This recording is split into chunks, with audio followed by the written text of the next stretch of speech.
William Gallas suggests Dominic Solanke as a more favourable signing for Arsenal compared to Victor Osimhen. William Gallas considers that Dominic Solanke would be a more favourable acquisition for Arsenal in comparison to Victor Osimhen, as the Gunners explore the possibility of acquiring both players.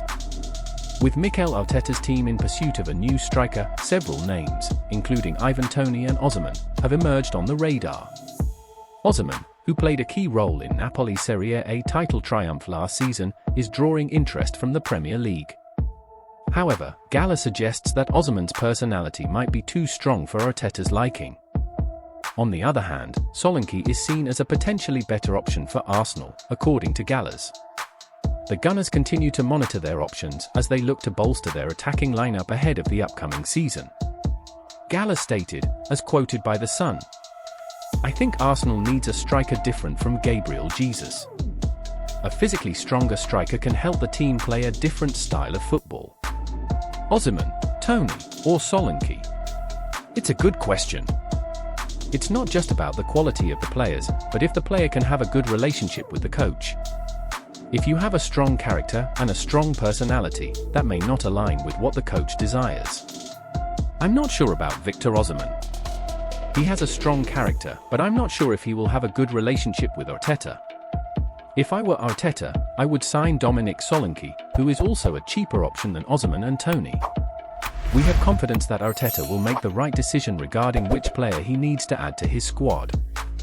Mikel Arteta has confirmed that Gabriel Jesus has encountered a setback in his injury recovery, once again extending his time away from the pitch. The Brazilian striker has been dealing with injuries for a significant portion of 2024. Despite Arsenal's commendable performance in his absence, Jesus remains a pivotal player for the team, with Arteta expressing admiration for the Brazilian's contributions, even if he has only scored a few goals. If fit, Gabriel Jesus would typically feature in Arsenal's starting lineup. While his recent efforts to return to action were met with optimism, a setback occurred, as revealed by Arteta ahead of the upcoming match against Newcastle United. The Spanish gaffer stated, as quoted by 90 Minutes, "We haven't been able to resolve this as quickly as we would have liked, and he has had a slight reaction in training. We didn't want to take any more risks because he has been sidelined for quite some time, and he's a player we need to get the best out of, so we've decided to give him a few more days." While we haven't missed Jesus too much due to the solid performances of the players at our disposal, we would undoubtedly be much stronger and more dynamic if he returned to full fitness soon. Mikel Arteta has been striving to impart the darker arts of football onto his players, recognizing that it's not inherently part of Arsenal's DNA. While the Gunners pride themselves on playing clean, attacking football and overwhelming opponents with their offensive prowess, there are occasions where this approach falls short. In the recent game against FC Porto, the Portuguese team employed these darker tactics to outmaneuver Arteta's side. With the upcoming match against Newcastle on the horizon, Arteta anticipates that the Magpies may have gleaned some lessons from Arsenal's previous encounter, and will likely attempt to frustrate the Gunners once again. Arteta acknowledges that his team needs to become more adept at employing negative tactics, and toughening up when facing opponents who resort to these darker arts during matches. He has begun incorporating elements of these strategies into training sessions, as he explained, as cited by the Daily Mail. "There are ways to do that, dark arts. It's the way you talk to them, showing clips, training, putting them in scenarios, pinching them a few times too, learning from other players who do it very well and teams that are masters at it. There are ways to do that.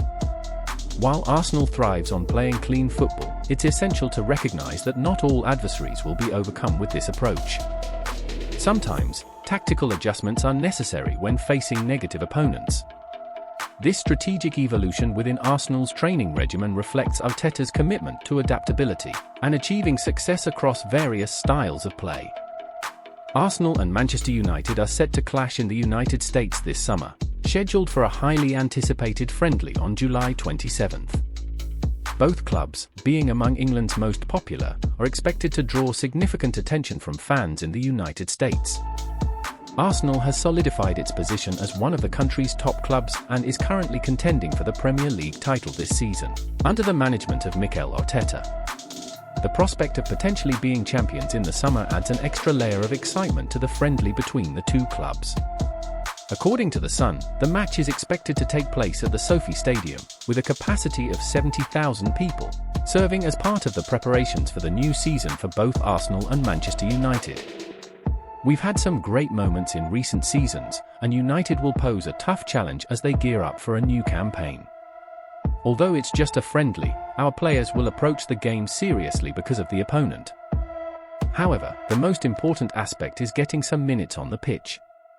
By then, we would have made some new signings, and opponents like United will help prepare us for the start of the season. And if you follow our channel, you already know that we are bringing the most exclusive news to the forefront every day, and if you are new here, don't miss out and subscribe to our channel so you don't miss anything. Thank you.